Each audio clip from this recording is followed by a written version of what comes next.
Endurance Junkie Podcast, episode 86. Hey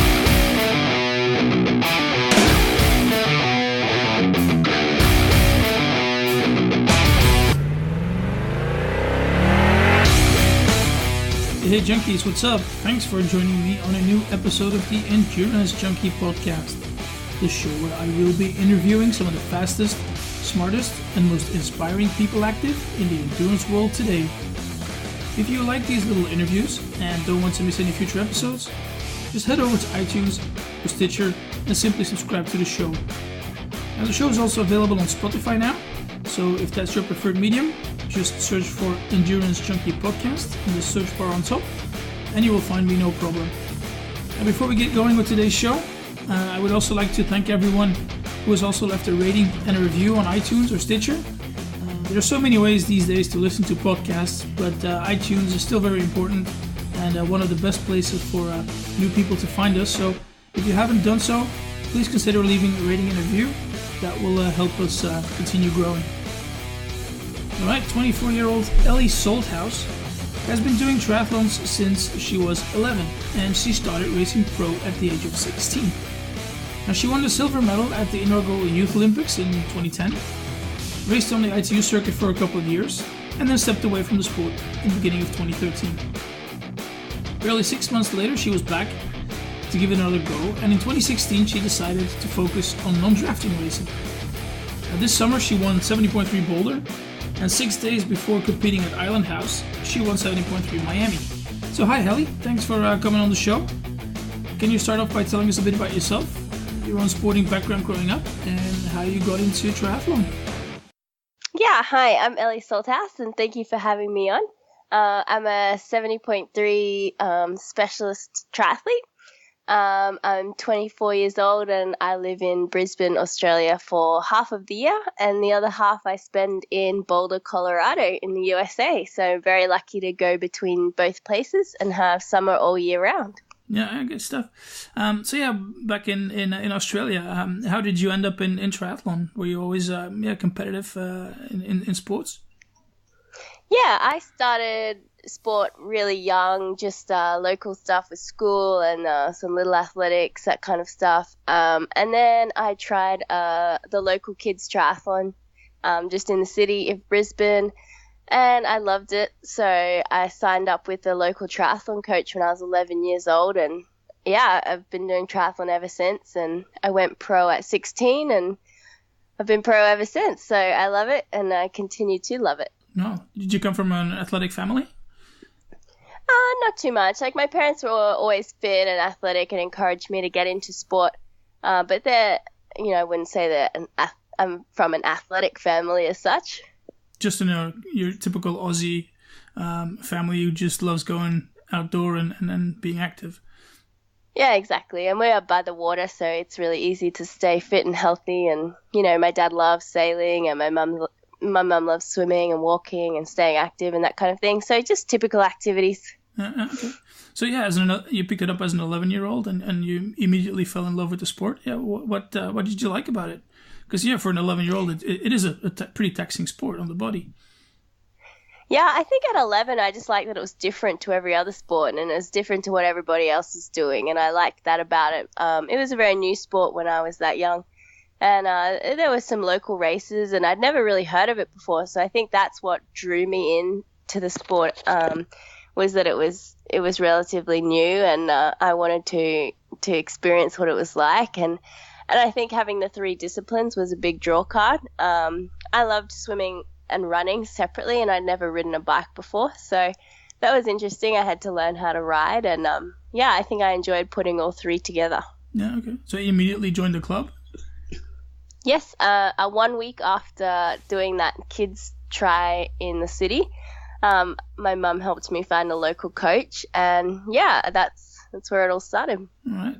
So then, you had a couple of years obviously progressing in the sport. Then you said you turned pro at 16, 17. Well, that's pretty quickly. How as somebody that young to be so dedicated and be able to go pro at that young age, what was that like? Yeah, well, I was still in high school when I turned pro, but basically I represented Australia at the Youth Olympics in 2017, and so I had to turn pro to represent Australia internationally. So that was basically why I turned pro that early. But I didn't race on the pro circuit as such till I was about 18, apart from that representative team. But it was difficult juggling like my final year of study and being a pro athlete and trying to train and race around the world, as well as studying and trying to do well, obviously, to be able to look after my future. Yeah. So what does that do to a young girl, to be able to travel the world and race all over the place? I mean, it's incredible. No, I get to see the world and experience new things and meet new people, and it's a balance, but I mean, it's no one else is doing it, so I was very lucky and very fortunate. Yeah, okay. So when did you realize that this is the thing I want to pursue and I want to do professionally and make a living out of it? There was probably a point when I was 15 and I was playing field hockey at quite a high level, which I really enjoyed as well. And my coach sat me down when I was about 15 and he said to me, you need to start choosing which sport you want to specialize in because, I mean, field hockey is not very conducive for triathlon. So that was pretty much the point where I said, okay, well, triathlon's my sport and that's what I'm going to pursue. And then if when I finish school, I want to, see how I go at a professional career in the sport. So that was probably the turning point was when I was 15. And then, from there, it just progressed naturally into where I am today. Yeah. So you were able to race on the ITU circuit? Yeah. When I was 7, I raced as a junior from 16 and then raced my first World Cup in 2011 at 18. Yeah. Were you competitive? I had a few top 10 finishes in World Cups and I felt a few top 20 in the WTS, but never anything, outstanding. I was okay, but I wasn't amazing. Was that sort of like disappointing to you at the time, or? Yeah, I mean, it's very disappointing. I had a few good results as I was like a junior coming up and, it was exciting to be mixing it with the big girls, but it was never anything that was going to make a living out of it and nothing that really excited me as far as results go. So I just got a little bit frustrated. Yeah. So is that the reason why you actually quit triathlon in 2013? Exactly the reason. Yeah. Apart from that, I wasn't really enjoying it. I was getting injured a lot, and I couldn't really work out how to be at the top of the sport. How to be at that high level, and I really wanted to be there, and I wasn't, and I could see all my friends were starting to get good jobs and move out of home and all that kind of stuff, and I felt like I wasn't going anywhere in the sport all my life. So I decided that I wanted to pursue other avenues, and that's why I quit the sport. Okay, so what did you do then? I got my personal training certificates and I went back to uni and started studying. I was just in the gym a lot, just staying fit and healthy. It was only 6 months that I had away from the sport before I missed it. But yeah, in that time, I guess I was trying to be normal as such. And yeah, it wasn't as great as I thought it was going to be. Yeah, but you wanted to be active in sports. You wanted to become a personal trainer or something like that?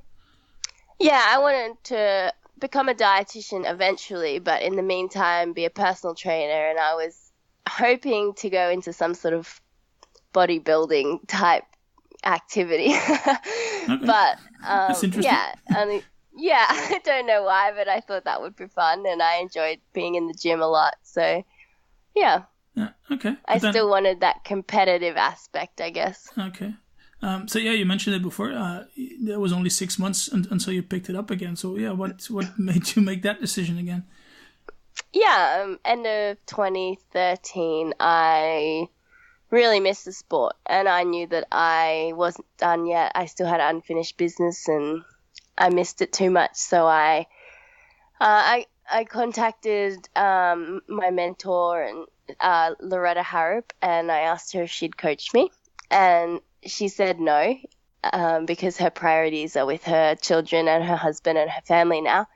But she happens to be best friends with Siri, and she put me in contact with Siri, who I had never heard of at the time. But I'm very thankful she did. Okay, and what was different then? Were you going to be focusing on the same type of racing, or? Yeah, I wanted to still do ITU and the short course racing with Siri, and that's what Siri specialized in when she was an athlete. Mm-hmm. Excuse me. And so I wanted to pursue that still. And, well, at the time I thought I did. And, yeah, I still had a passion for the shorter racing and the faster racing. And, yeah, so I went to Siri with every intention of being an ITU athlete. Yeah. How did that go?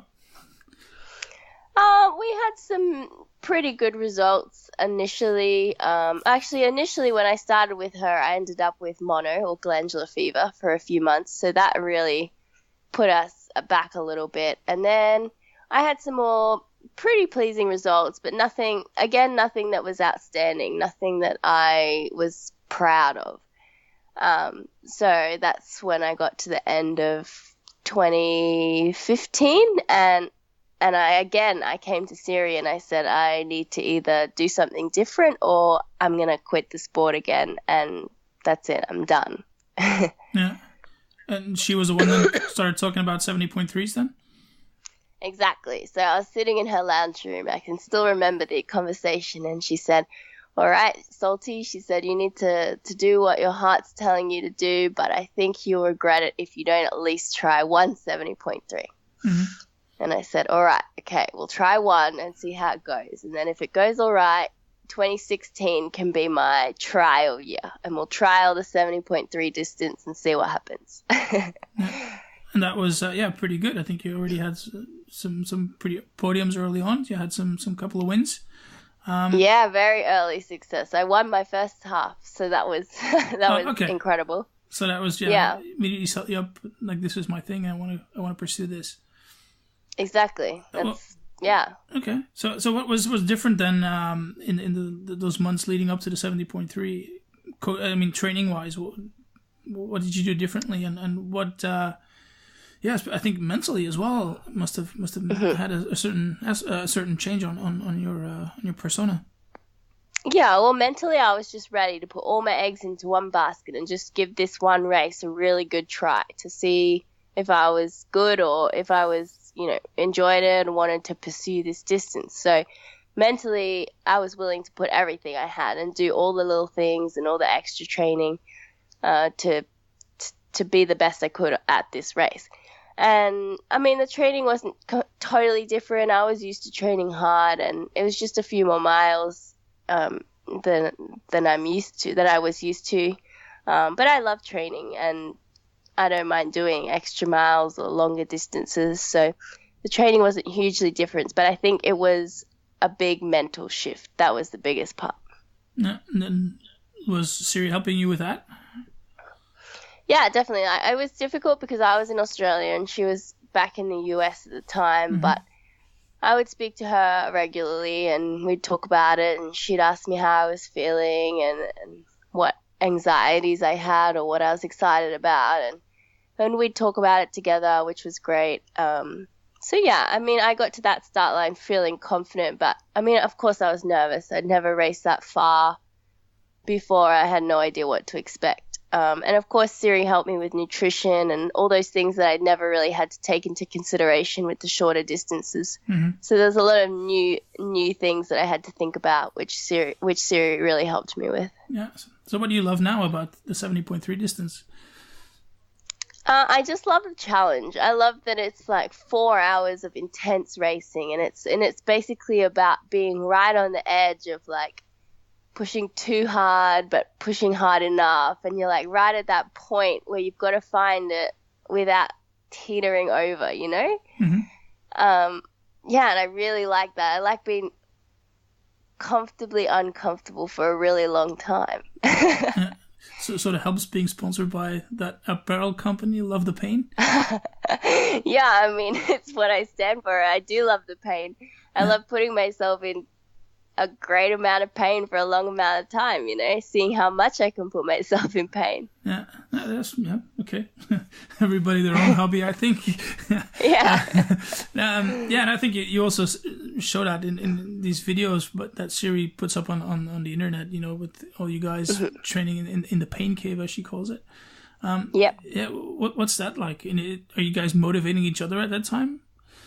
Oh, definitely. I mean, there's nothing else like training with your training partners, because, I mean, being around them is motivating, and they're my competitors, they're my friends, they're my training partners. There's so much more than just, you know, people to be around. They're the people that I'm going to be racing with. So it's so motivating to have them around, and we all have very similar goals, and we're all in that room for the same reason, and that's to be the best we can in that session. And that's super motivating, and it just gets you in the right frame of mind to be your best. Mm-hmm. Do you guys race each other often, or do you try to avoid that? No, I mean, we race each other a few times a year normally. We're all from different countries, so we have different sponsorship obligations, and but we'll meet a lot of the time at championship races and things like that, if we're all in the same place. Mm. So, but I mean, usually in training, our training sessions are targeted to our weaknesses, so we all have different sessions most of the time. Okay. So in training, there's not too much racing. I mean, swimming, we'll swim together all of the time, but in terms of the other two, we don't have too much racing. Yeah. So what happens during a race? Are you able to switch that friendship off? Of course. I mean, it's every man for himself on the race course. Okay. Yeah. Friends off the course and racing on the course. But then, of course, once you cross the finish line, friends again. Okay. So you're in Brisbane now, so I guess you can't do these type of sessions, these sessions with your friends. Is it different then, training now compared to when you were in Boulder?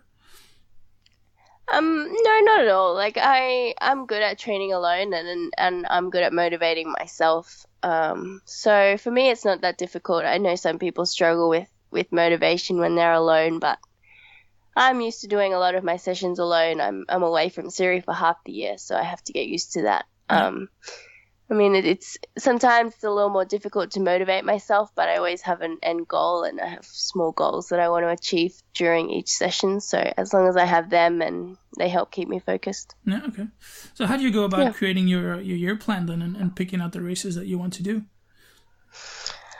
Basically, I know which country I'm going to be living in at each time of the year.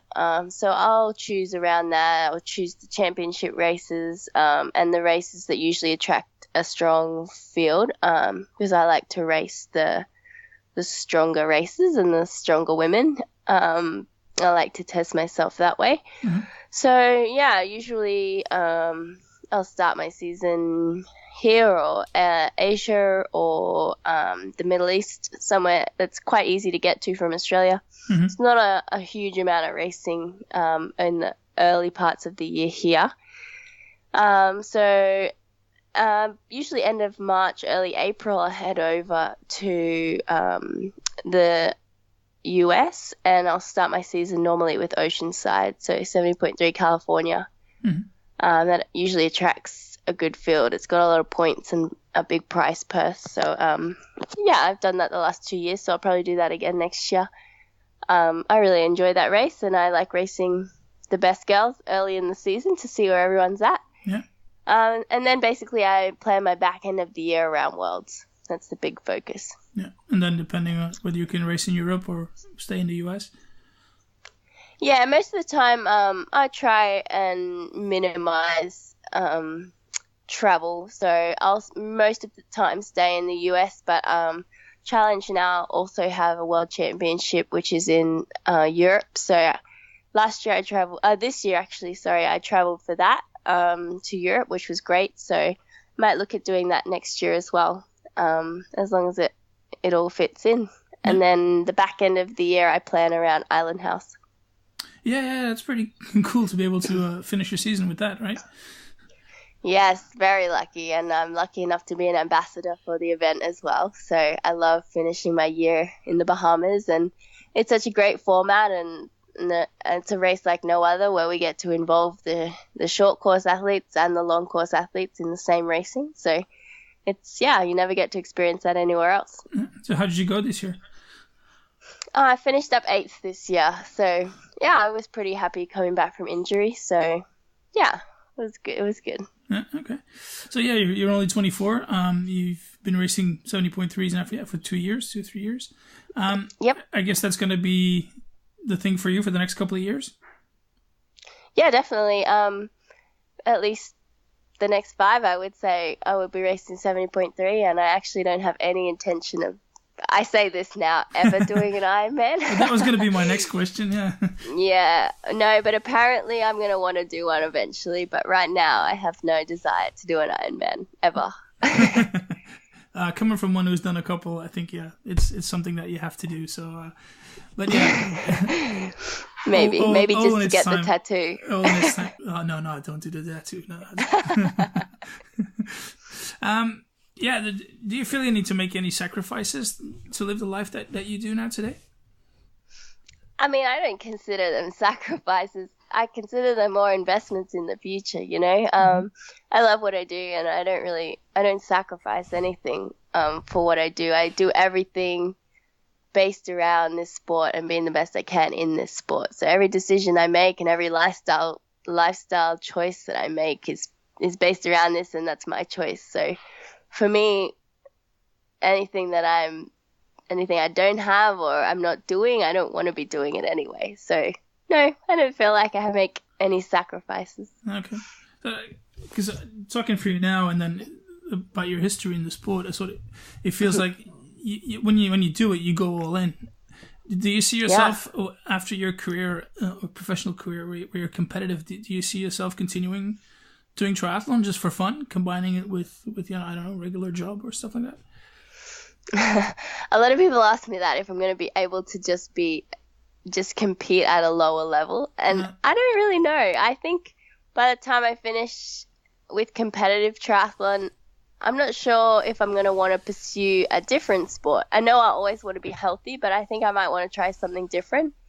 Right now I'm studying nutrition and dietetics, so when I eventually finish triathlon, whenever that may be, I'm hoping that that'll be the career path I take, and then my career as a triathlete will help towards that, and will help with a career as a dietitian.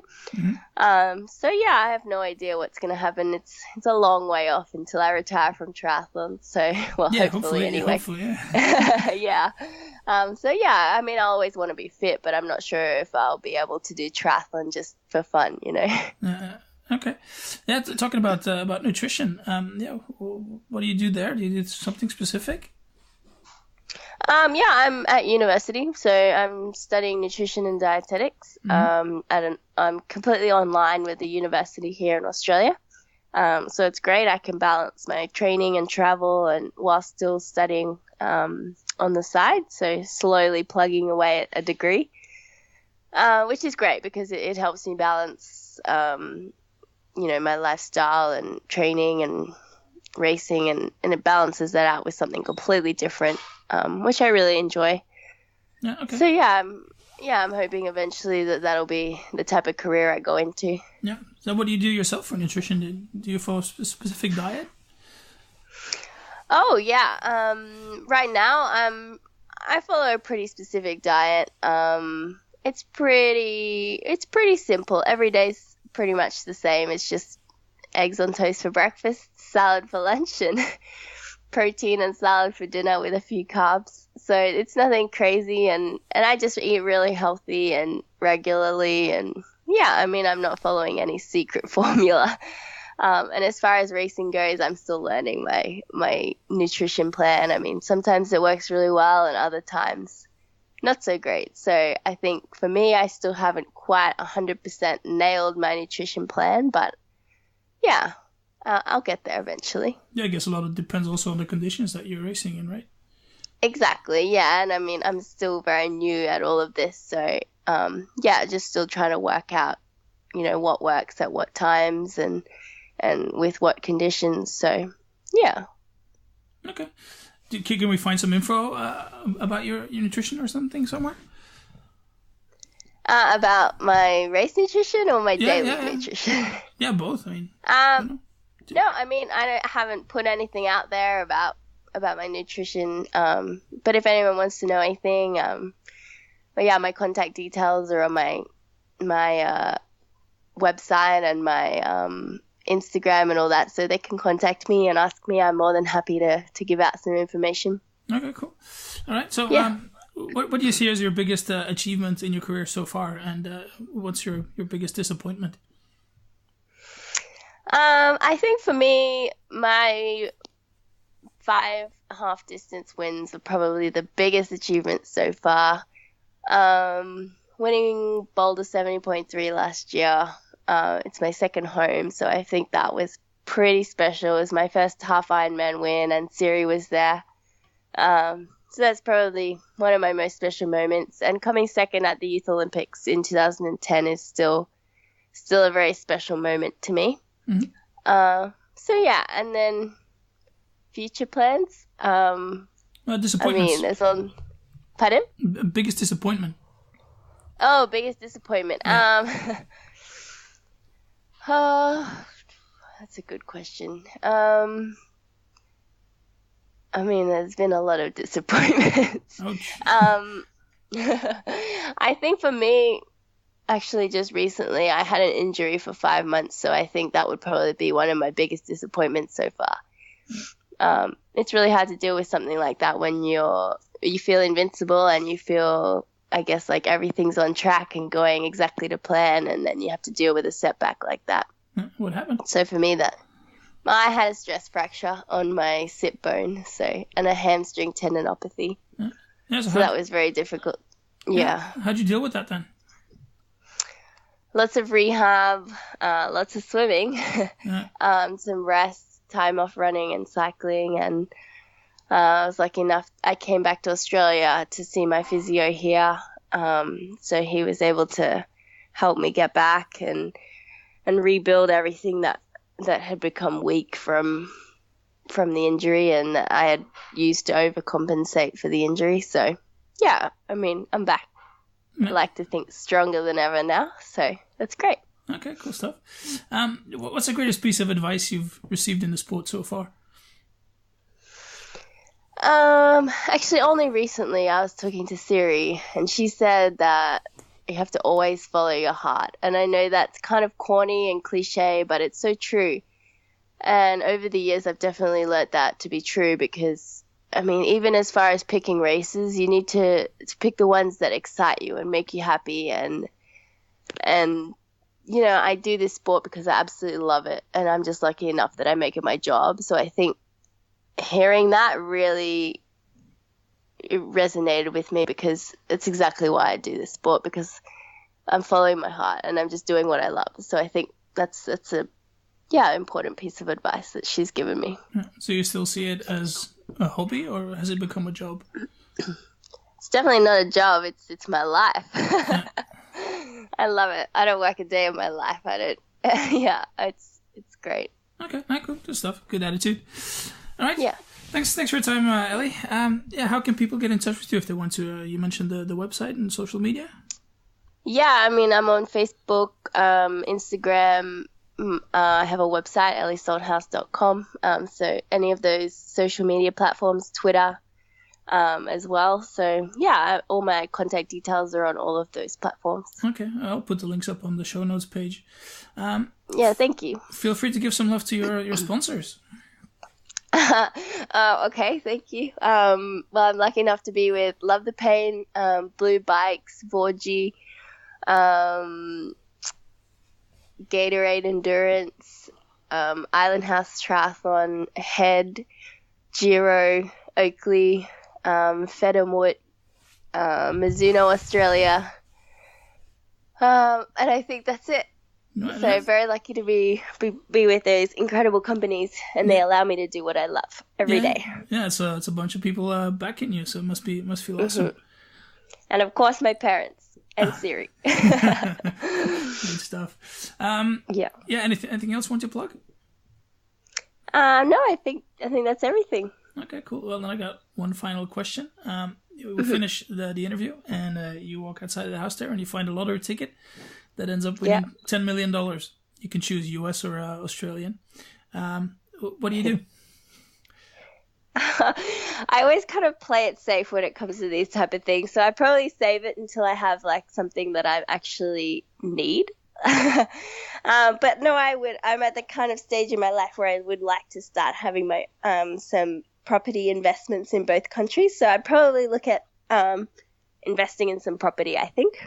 Yeah, with an endless pool and a pain cave. Exactly. Yeah, a big pain cave. A big pain cave. Okay. I want a big pool and a small pain cave, but yeah.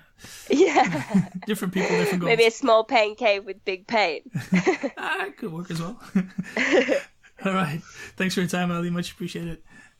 No worries. Thank you.